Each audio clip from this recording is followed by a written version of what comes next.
Sa puntong ito, alamin natin ang pinaka-latest na kaganapan sa Parañaque Integrated Terminal Exchange o PTEX. Si Daniel Manalastas, una sa Balita Live. Daniel?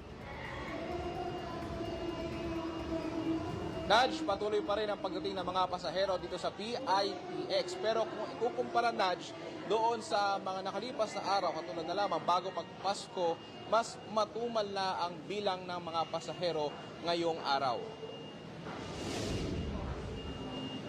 Pero patuloy pa rin nakabantay ang mga otoridad. Ang ilang pasahero hindi kasi nakauwi sa probinsya, kaya ngayong bagong taon sila tumatiming.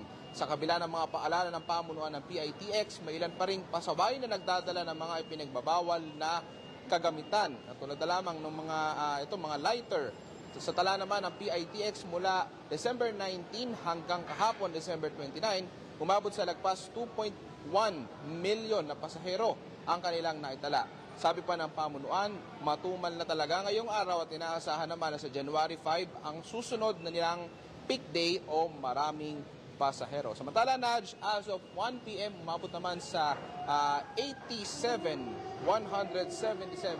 ang kanilang foot traffic ngayong hapon na ito. Nudge?